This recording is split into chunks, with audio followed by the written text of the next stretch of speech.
মানে বিশ্বের সবচেয়ে বড় ফিতনা ছিল দ্বিতীয় বিশ্বযুদ্ধ। তার আগে একটা হয়েছে প্রথম বিশ্বযুদ্ধ, যেখানে প্রায় কয়েক কোটি মানুষ মারা গেছে, আর সেকেন্ড ওয়ার্ল্ড ওয়ারে আরো বেশি মানুষ মারা গেছে। তো এখন বিশ্বকে ঠেলে দেওয়া হচ্ছে একটা থার্ড ওয়ার্ল্ড ওয়ারের দিকে, মানে যে কোনো সময় একটা তৃতীয় বিশ্বযুদ্ধের আশঙ্কা করছেন এখনকার যারা মিলিটারি অ্যাফেয়ার্স নিয়ে পড়াশোনা করেন, ওয়ার্ল্ড অ্যাফেয়ার্স নিয়ে পড়াশোনা করেন, তারা এগুলো বলতে পারবেন ভালো। বিশ্বকে একটা খাদ্য মন্দার দিকে ঠেলে দেওয়া হচ্ছে, বিশ্বকে একটা দুর্ভিক্ষের দিকে ঠেলে দেওয়া হচ্ছে, এবং মহামারীর মধ্য দিয়ে অলরেডি কিন্তু আমাদের বিভিন্ন দেশের ইকোনমিক অবস্থা ভালো না, তার উপরে খাদ্য সংকট, তার উপরে যে বৈশ্বিক যুদ্ধগুলো, আমদানি রপ্তানি বন্ধ হয়ে যাচ্ছে, তেল গ্যাসের দাম বেড়ে যাচ্ছে, জনগণ হাহাকার করছে। এই পলিটিক্যাল গ্লোবাল অ্যাফেয়ার্স এর ফিতনা এগুলা। তা আপনাকে এই জন্যই প্রথমে আমি একটা কথা বললাম যে ফিতনাময় একটা পরিবেশে একজন মুমিন যার অন্তর্দৃষ্টি আছে, যে কোরআন এবং সুন্নাহ দিয়ে এই বিশ্বের এই রহস্যগুলো উদ্ঘাটন করতে পারে, সে ভালো থাকতে পারে না। তার মনটা সবসময় কিন্তু মানে ব্যাকুল থাকবে যে কিভাবে এইসব সমস্যা থেকে নিজে উত্তরণের পথ খুঁজতে পারি, আর আমার পরিবারকে বাঁচাতে পারি, আর আমার জনগণকে বাঁচাতে পারি। আর যদি আপনি আত্মকেন্দ্রিক হন, স্বার্থপর হন, তাহলে নিজের চটকায় তেল দিবেন, নিজে ভালো থাকলেই বাপের নাম। তো দেখুন, এই জামানার কথাই নবীজি বলছেন সাল্লাল্লাহু আলাইহি ওয়াসাল্লাম, তোমাদের সামনে এমন একটা যুগ আসছে, নবীজি বলছেন জামানা সাবরিন, কঠিন জামানা, যে জামানায় ঈমান নিয়ে চলাটা হবে হাতের মধ্যে আগুন নিয়ে চলার মতো। নবীজি বলছেন ওই সময়ে সাহাবী জিজ্ঞাসা করছেন, ইয়া রাসূলুল্লাহ, আমি ওই সময়ে কি করব? ওই সময় আমি কি করব, আমাকে কি পরামর্শ দিচ্ছেন? নবী সাল্লাল্লাহু আলাইহি ওয়াসাল্লাম বলছেন, হে আমর ইবনে আস, তুমি ওই সময় বাড়িতে অবস্থান করো, বাসায় থাকো, বিনা প্রয়োজনে বাড়ির বাইরে এসো না। ওই সময় তুমি নিজের পাপের জন্য আল্লাহর কাছে ক্রন্দন করতে থাকো, বিনা প্রয়োজনে বাড়ির থেকে বের হয়েও না। আর মানুষের সাথে এত বেশি মেলামেশা করো না, নিজে তোমার আমল, তোমার গুনাহ নিয়ে ব্যস্ত থাকো, তোমার পাপের জন্য আল্লাহর কাছে কান্নাকাটি করো, ইনশাল্লাহ তুমি নাজাত পেয়ে যাবে। এটা একটা অপশন, মানে ফিতনাময় পরিবেশে আপনি কিভাবে বাঁচবেন, এটা একটা অপশন। আর একটা হাদিসে গিয়ে নবী সাল্লাল্লাহু আলাইহি ওয়াসাল্লাম বলছেন যে যখন এমন ফিতনাময় পরিবেশ আসবে, তখন যদি তোমরা এই আমর বিল মারুফ নাহি আনিল মুনকার, সৎ কাজের আদেশ, অসৎ কাজের নিষেধ, আমার সুন্নতের উপর অটল থাকতে পারো, তাহলে তোমরা 50 জন শহীদের নেকি পাবে। সাহাবায়ে কেরাম বলছেন, ইয়া রাসূলুল্লাহ, আমিনহুম আও মিন্না, তাদের মধ্যে 50 জন নাকি আমাদের মধ্যে 50 জন শহীদ?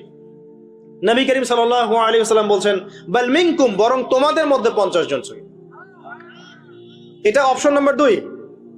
এক কি বললাম, আপনি নিজেকে নিয়ে ব্যস্ত থাকেন, বাসায় থাকেন, বিনা প্রয়োজনে বাড়ির থেকে বের হবেন না, মানুষের সাথে কম মেলামেশা করেন, এবং নিজের পাপের জন্য আল্লাহর কাছে কান্নাকাটি করেন, নিজের আমল নামা নিয়ে ব্যস্ত থাকেন, ইনশাআল্লাহ নাজাত পাবেন।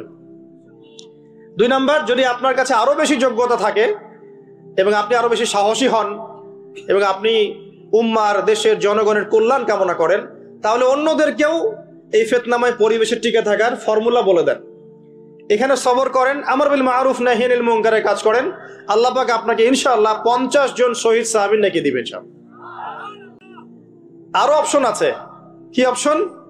ওই যে আসহাবুল কাহফ কি করেছিল, একটা ফিতনাময় পরিবেশ থেকে নিজেরা আস্তে করে সরে গিয়েছে।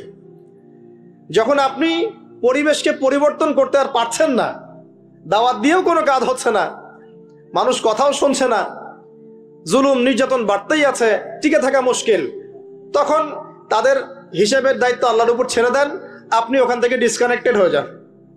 তো হয়তো আপনার কাছে মনে হচ্ছে না এখন ওই যুগ আসে নাই, কিন্তু আমি আপনাকে বলে দেই যে কোরআন এবং সুন্নাহর চোখ দিয়ে যদি আপনি দেখতে শেখেন এবং বর্তমান বিশ্বের প্রেক্ষাপটটা অ্যানালাইসিস করার যোগ্যতা আপনি অর্জন করেন কোরআন সুন্নাহর চোখ দিয়ে, আপনি বুঝতে পারবেন সেই সময় অনেক আগেই চলে এসেছিল। এখন ফিতনা এবং ফাসাদময় এই পরিবেশে আমরা কি করতে পারি, ছোট স্কেলে, বড় স্কেলে না, ছোট স্কেলে। আমি আজকে বড় বিষয় নিয়ে কথা বলতে আসি নাই, কারণ আমি চিন্তা করলাম যে আসলে প্রথমে যদি ব্যক্তিকেন্দ্রিক বিষয়টা ঠিক না হয়, বড় বিষয় আলোচনা করে কোনো লাভ নাই। আগে ব্যক্তি যদি ঠিক না হয়, বড় বিষয় আলোচনা করে আসলে কোনো লাভ নাই, আপনারা বুঝবেনও না, মাথার উপর দিয়ে চলে যাবে। এখন গ্লোবাল অ্যাফেয়ার্স নিয়ে কথা বলে খুব একটা ফায়দা নাই আপনাদের। এখন ইকোনমিক পুরো এই সুদভিত্তিক সিস্টেম আপনি চেঞ্জ করতে পারবেন না, এবং পুরো যে তাগুতি ব্যবস্থা আপনি চেঞ্জ করতে পারবেন না। আপনি কি করতে পারবেন? আপনি নিজেকে পরিবর্তন করতে পারবেন, আপনার পরিবারকে পরিবর্তন করতে পারবেন। এতটুকু আপনার পক্ষে এখন পর্যন্ত সহজ, ঠিক না? ঠিক কথা। এটা আপনি এখন করতে পারবেন। তো এটার ফর্মুলা কি? ফর্মুলা ঘাটতে গিয়ে আল্লাহ পাক আমার মাথার মধ্যে একটা হাদিস নিয়ে এসে দিলেন। কারণ আমি বিশ্বাস করি যে আপনারা বলছেন মৌলানা, আল্লামা, আমি আসলে এমন কিছু নই। এই কথাগুলো আসলে আমার সাথে যায় না। আমি নিতান্তই একজন ছোট মানুষ এবং তালেবে ইলম, জ্ঞানের পথের পথযাত্রী। আর আমি তালেবে ইলম হয়ে থাকতে চাই। আমি মুফতি নই, আমি মুহাদ্দিস, মুফাসসির বা এই যে শব্দগুলো আপনারা বলছেন, এমন কিছুই নয়। আসলে কিয়ামতের মাঠে আমি জান্নাতে যেতে পারবো কিনা আমি নিজেই জানি না। যখন কোনো মানুষ নিজেকে অনেক বড় মনে করা শুরু করবে, বুঝে নেবেন সেই ইবলিসের আনুগত্য করা শুরু করেছে আর কি। কারণ ইবলিস বলেছিল আবা ওয়াস্তাকবারা, আমি খলাকতানি মিন নার ওয়া খলাকতাহু মিন তিন, আমাকে সৃষ্টি করেছেন আগুন দিয়ে, আদমকে সৃষ্টি করেছেন মাটি দিয়ে, আমি কেন আদমকে সিজদা করতে যাব? তো এটা ইবলিসের চরিত্র, আবা ওয়াস্তাকবার, সে উদ্ধত হয় এবং অহংকার প্রদর্শন করে। তো আমি মনে করি যে আমি কিছু বলি না, আল্লাহ রাব্বুল আলামিন আমাকে বলার তৌফিক দেন মাত্র, আলহামদুলিল্লাহ। তা আমার মাথায় একটা হাদিস আসছে, সকাল থেকে ঘুরছে। সেটা হচ্ছে, দেখুন, বারা ইবনে আযিব রাদিয়াল্লাহু আনহু থেকে বর্ণিত হাদিসটা আসছে এবং হাদিসটা বিশুদ্ধ। এখান থেকে আমি মূল আলোচনা যাচ্ছি। একদিন আনসার মানুষদের মধ্যে, আনসার কারা? আমাদের আনসার বাহিনী। আনসার কারা? যারা মুহাজির সাহাবীদেরকে আশ্রয় দিয়েছিল মদিনায়, তাদেরকে কি বলা হয়? আনসার। তাহলে শব্দটা সুন্দর না? তাহলে আমাদের বাহিনীর নামটাও সুন্দর, মাশাআল্লাহ। তো আনসার সাহাবীদের মধ্যে একজন ইন্তেকাল করেছেন, ইন্না লিল্লাহি ওয়া ইন্না ইলাইহি রাজিউন। এখন তাকে দাফন করা হচ্ছে, আর নবী সাল্লাল্লাহু আলাইহি ওয়াসাল্লাম কবরের পাশে চুপ করে বসে পড়লেন। তার বসা দেখা দেখি বাকি সাহাবীরাও তাকে ঘিরে গোল করে বসে পড়লেন। তারা বলছেন, আমরা এমন ভাবে এখানে বসেছিলাম যেন আমাদের মাথার উপরে পাখি এসে বসতে পারে, চুপচাপ, কোনো নড়াচড়া নাই। দেখেন রাসূলের সাথে বসার সুন্নত, দেখেন কোরআন এবং হাদিসের মাহফিলে বসার কিন্তু সুন্নত আছে। এখানে বসে দুনিয়াবি এত গল্পগুজব করা যাবে না, এই মোবাইল টোবাইল হাবিজাবি নিয়ে এত ব্যস্ত থাকা যাবে না, দিলের কান দিয়ে শুনতে হবে, ঠিক আছে? আদব আছে, না হলে কথা আপনার উপর তাসির করবে না। তারা এমন ভাবে বসেছিলেন যেন মাথার উপরে পাখি বসতে পারে, সুবহানাল্লাহ। এবার নবী করিম সাল্লাল্লাহু আলাইহি ওয়াসাল্লাম বলছেন যে যখন মাইয়েতকে কবরে শোয়ানো হয় তখন সে তাকে দাফন করে যাওয়া ব্যক্তিদের হাঁটার খসখস আওয়াজ শুনতে পায়।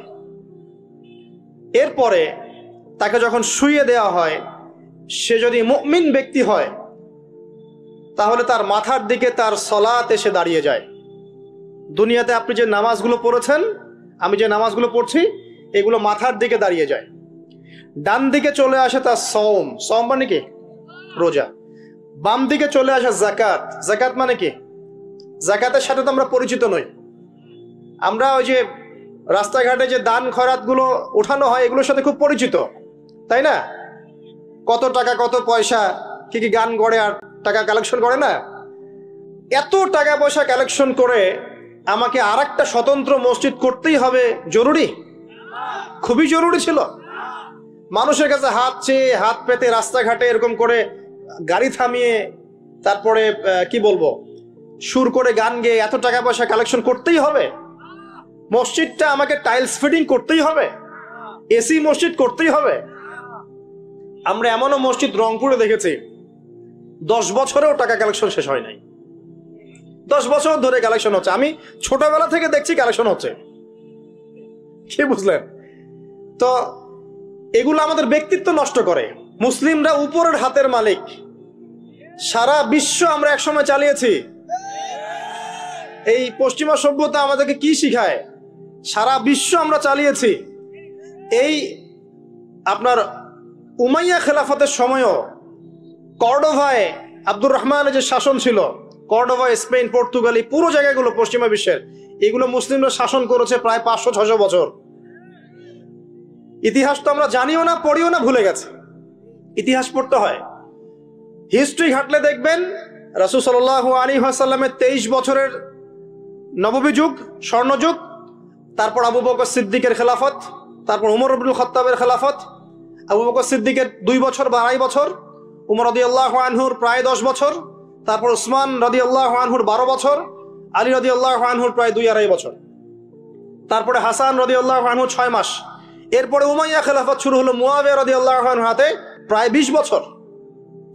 উমাইয়ারা শাসন করেছে প্রায় 90 থেকে 100 বছর। তারপর জাব নদীর যুদ্ধে উমাইয়া আব্বাসীয়রা একে অপরের সাথে যুদ্ধ করেছে, করে উমাইয়ারা পরাজিত হয়ে আব্বাসীয়রা ক্ষমতায় গিয়েছে। ক্ষমতায় গিয়ে তারা প্রায় শাসন করেছে প্রায় 550 বছর। এই যে একটা হাদিসের কথা শুরু করলাম, যে আনসার সাহাবী কারা ছিল, যারা মুহাজির সাহাবীদেরকে আশ্রয় দিয়েছে।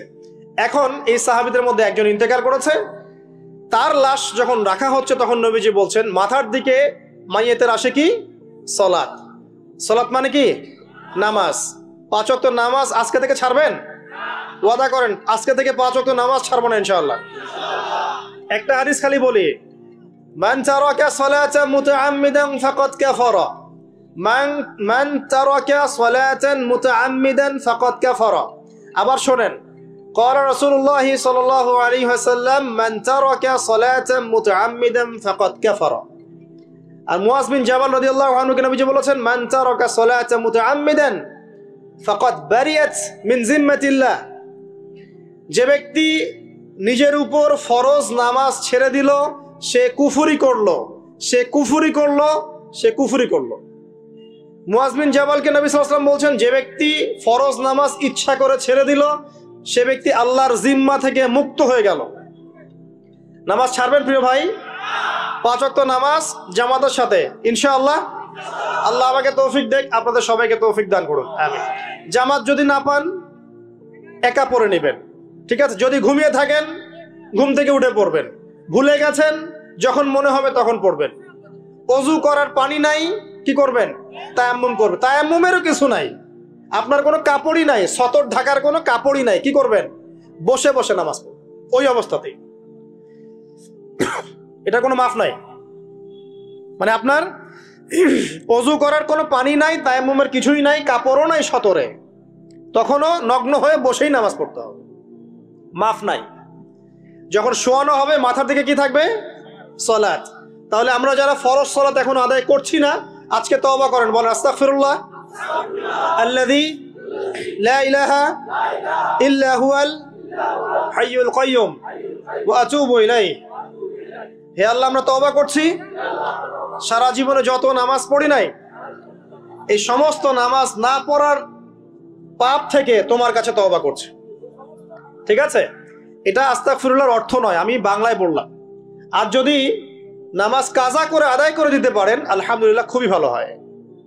যদি নাও পারেন তাও এখন থেকে আর কোনো নামাজ বাদ দিয়েন না, আর বেশি বেশি নফল নামাজ পড়ার চেষ্টা করেন। আল্লাহ পাক তৌফিক ইনায়াত করুন। আসুন, তারপরে ডান দিকে কি? সওম। সওম মানে কি? রোজা। রমজান মাসে রোজা রাখি সবাই তো? মাশাআল্লাহ, আলহামদুলিল্লাহ। রমজান মাসে সওম রাখার পাশাপাশি বেশি বেশি নফল সওম রাখার ব্যাপারে অভ্যস্ত হওয়ার চেষ্টা করতে হবে। সবচেয়ে সেরা সওমগুলো হচ্ছে মাসের 3 দিন, আইয়ামে বীজের সওম, চাঁদের 13, 14 এবং 15 তারিখ। আর সপ্তাহে 2 দিন, সেটা হলো বৃহস্পতিবার এবং কি সোমবার। আল্লাহ পাক তৌফিক দান করুন, আমিন। এছাড়া আরাফার সওম আছে, আশুরার সওম আছে, ঠিক আছে? জিলহজ মাসের প্রথম 10 দিন রাখতে পারেন, ইত্যাদি। এবার বাম দিকে কি? যাকাত। যেটা বলছিলাম, যাকাতের সাথে আমরা খুব একটা পরিচিত নই, অথচ যাকাত একটা ফরজ ইবাদত। কেউ যদি নামাজ এবং যাকাতের মধ্যে পার্থক্য করে সে ব্যক্তি কাফের হয়ে যাবে। কেউ যদি মনে করে নামাজ আমি মানি, যাকাত আমি মানি না, তাহলে কাফের হয়ে যাবে। নিসাব পরিমাণ সম্পদ হলে প্রত্যেক মুসলিমের উপর যাকাত ফরজ, ঠিক আছে? এবং এই যাকাতই হচ্ছে আপনার ইসলামিক অর্থনীতির মূল ভিত্তি। যাকাত হচ্ছে ইসলামিক অর্থনীতির কি? যাকাত ইসলামিক অর্থনীতির মূল ভিত্তি। কিভাবে জানেন? ব্যবসা এবং জাকাত এটা কি করে? এটা একটা মার্কেটের মধ্যে সম্পদ ঘুরতে থাকে। আমি বুঝাচ্ছি আপনাকে। মনে করেন আপনি ব্যবসা করছেন এবং জাকাত দিচ্ছেন। জাকাত কারা দিবে? যারা জাকাতের নিসাব পরিমাণ সম্পত্তি রাখে, মানে কিছুটা ধনী তারা। তো তারা ব্যবসা করছে, মাশাআল্লাহ। ব্যবসা যখন করে, ব্যবসায় কি থাকে? লাভ থাকে, লস থাকে, লাভ থাকে, লস থাকে। লাভও হতে পারে আপনার, লসও হতে পারে। আর সুদে কি শুধু লাভ, লস আছে? লস নাই। পার্থক্য বোঝেন। এখন ব্যবসা যখন আপনি করবেন, এই টাকা বা মূল যে ক্যাপিটাল যেটা বলে অর্থনীতির ভাষায়, এটা মার্কেটের মধ্যে সার্কুলেট করতে থাকবে। আজকে আপনি ধনী, লাভ করেছেন, কালকে লস করবেন, এই ধন আরেকজনের হাতে চলে যাবে। সে আবার ব্যবসা করছে, সে লাভ করলে সম্পদ তার হাতে থাকলো, লস করলে আরেকজনের হাতে। মানে এই মানিটা, ক্যাপিটাল যেটা, এটা মার্কেটের মধ্যে ঘুরতে থাকে, ঘুরতে থাকে। আজকে কেউ ধনী, কালকে কেউ ধনী, আজকে কেউ ফকির, কালকে কেউ ধনী, এভাবে। এখানে আল্লাহ পাক যাকে ইচ্ছা হয় ধন দেন, যাকে ইচ্ছা হয় দরিদ্র করেন। এটা আল্লাহ পাক নিয়ন্ত্রণ করেন। আবার এর মধ্যে যারা ধনী হবে তারা আবার জাকাত দিবে। কাকে জাকাত দিবে? যে গরিব তাকে। এই কারণে অর্থনৈতিক সাম্য থাকবে এবং টাকা, ক্যাপিটাল মার্কেটে সার্কুলেট করতে থাকবে। এটা হচ্ছে ইসলামিক ইকোনমিক্স। বোঝাতে পারছি না মনে হয়? আর রিবাই কি হবে? রিবাই কোনো লসের চান্স নাই। মানে এখানে ধনী আরো ধনী হতে থাকবে, গরিব আরো গরিব হতে থাকবে, প্লাস জাকাতও দিবে না। তখন সমাজের একটা অংশ অনেক ধনী হবে, আর একটা অংশ একদম মাটিতে পড়ে যাবে, কোনো ব্যালেন্স হবে না। এই কারণে বিশ্বের একটা অংশ, ওই বিশ্বের একটা বড় অংশ যারা সুদখোর, যেখান থেকে সুদ এসেছে, ওইটা আস্তে আস্তে ধনী হয়ে গেছে এবং বিশ্বের বহু কান্ট্রি আস্তে আস্তে দারিদ্র্য সীমার নিচে চলে আসছে। এটা শুধু ব্যক্তির ক্ষেত্রেই নয়, এটা সমাজের ক্ষেত্রেই নয়, পুরো বিশ্বেটা হচ্ছে। তো এই হলো রিবা এবং ব্যবসা ভিত্তিক, জাকাত ভিত্তিক ইকোনমিক সিস্টেমের পার্থক্য, বেসিক ডিফারেন্স। রিবার মধ্যে আল্লাহ পাক তার হাত উঠিয়ে নেন, আল্লাহ পাক সেখানে আর ইন্টারফেয়ার করেন না। ঠিক আছে, সুদ খাচ্ছ, তুমি তোমার মতো চলো এখন। আর ব্যবসা ভিত্তিক ইকোনমিক্স চললে আল্লাহ পাক সেখানে কাউকে ধন দিবেন, কারো কাছ থেকে নিবেন। আপনার ধন নিয়ে আমাকে দিবেন, আমার ধন নিয়ে আপনাকে দিবেন। আর আমি যদি ধনী হই, আমি আবার জাকাত দিব, সেই জাকাতের টাকা আবার আপনার হাতে যাবে, কেউ না খেয়ে মরবে না। তো সামনে এই যে বলা হচ্ছে 2023 সাল, শুধু 23 সাল না, আমার অবজারভেশন 2026-27 পর্যন্ত একটা অর্থনৈতিক মন্দা চলতে পারে। বলবে কিছু কিছু লোক যে ভবিষ্যৎবাণী করতে যাওয়া, এটা ভবিষ্যৎবাণী নয়। আপনি বর্তমান সম্পর্কে খবর রাখেন না বলেই বর্তমানকে আপনার ভবিষ্যৎ মনে হচ্ছে। আমাদের অনারেবল মিনিস্টার যারা আছেন ওদেরকে জিজ্ঞাসা করেন, তাদেরকে জিজ্ঞাসা করেন, তারাও বলছেন যে 2023 সাল থেকে 26 সাল খাদ্য মন্দার মধ্যে যাবে। দেখেন নাই? তারাও এই কথা বলছেন কারণ তারা বুঝতে পারছেন ওয়ার্ল্ডের অবস্থা ভালো না। এখানে একটা সলিউশন বলছি, ইচ্ছা হলে আপনি গ্রহণ করতে পারেন, ইচ্ছা হলে নাও করতে পারেন। আমার তো চাপিয়ে দেওয়ার কোনো ক্ষমতা নাই। ফাযাক্কির ইন্নামা আনতা মুযাক্কির, আপনি শুধু উপদেশদাতা। লাস্তা আলাইহিম বিমুসাইতির, আপনি কারো প্রতি দারোগা নন। কি উপদেশ? এই যে জাকাত, যেটা জাকাত, আমাদের জাকাত যেটা আছে, এটাকে একটু বড় পরিসরে কালেক্ট করার চেষ্টা করতে হবে। করে যদি আমরা সুষ্ঠু বন্টন করতে পারি গরিবদের মাঝখানে, ইনশাআল্লাহ কেউ খাদ্য অভাবে মারা যাবে না ইনশাআল্লাহ। আল্লাহ পাক আমাদেরকে বোঝার তৌফিক দান করুন। এর পাশাপাশি তারা যেটা বলেছেন, ইকোনমিক সেকশনের লিডার যারা আছে তারা যেটা বলছেন এটা ঠিক বলছেন। তারা বলছেন কৃষিভিত্তিক অর্থনীতির কথা বলছেন, এটার সাথে আমি 100% একমত। কারণ আল্লাহ পাকের কোরআন, এই কোরআনের মধ্যে বেশিরভাগ যে অর্থনীতির কথা এসেছে তা হচ্ছে কৃষিভিত্তিক অর্থনীতি। এটা কি জানেন? হয়তো জানেন না। কোরআনে যত ইকোনমিক সিস্টেমের কথা আসছে তার মধ্যে সবচেয়ে বেশি এসেছে কৃষিভিত্তিক অর্থনীতির কথা, তারপর ব্যবসা এবং জাকাত। অতএব তারা ঠিকই বলেছেন, দেশের যারা ইকোনমিক সেকশনে গবেষণা করছেন তারা ঠিক কথাই বলেছেন যে কৃষিভিত্তিক অর্থনীতি হচ্ছে আমাদের অর্থনৈতিক মন্দা দূর করার অন্যতম উপায়। ঠিক বলেছেন, আমি একমত। তো জাকাত যেটা কথা বলছিলাম, বাম দিকে জাকাত আসবে। তো জাকাত আমরা দিব তো ইনশাল্লাহ ভাই। যাদের, শোনেন, বাংলাদেশে এমন অনেক শিল্পপতি আছে যাদের একজনের জাকাতের টাকা দিয়ে একটা গ্রাম চলতে পারে। আর জাকাতের টাকা কিন্তু শুধু এক বছরে আসবে না, প্রতি বছরেই ঘুরে ঘুরে আসবে। মনে করেন যে আপনাদের এলাকার মধ্যে অনেক বিত্তশালী আছেন, আমি দোয়া করি মন থেকে আল্লাহ পাক বিত্তশালীদের অন্তরটাকে নরম করে দিক এবং ওসমান রাদিয়াল্লাহু আনহুর মতো দানশীল করে দিক। আমরা দোয়া করি। আমরা কারো খারাপ চাবো? সবার জন্য হেদায়েতের দোয়া করব। টাকা থাকতে তো সমস্যা নাই, কিন্তু টাকা থেকে যদি উসমান রাদিয়াল্লাহু আনহু হতে না পারলাম তাহলে সমস্যা। টাকা থাকতে কোনো সমস্যা নাই, ধন আপনাকে আল্লাহ দিতেই পারে। এই ধনটাকে উসমান গনি রাদিয়াল্লাহু আনহুর মতো আল্লাহর পথে বিতরণ করে দেন। ইনশাআল্লাহ আল্লাহ পাক আপনাকে জান্নাতুল ফেরদৌস দান করবে ইনশাআল্লাহ। তো অনুরোধ থাকবে, দেখেন আপনারা যদি একটা এলাকার যাকাত কালেক্ট করতে পারেন, মনে করেন কথার কথা এখানে কিছু মেয়ে আছে যারা খারাপ পথে পা বাড়িয়েছে, আমার কথা বুঝতে পারছেন?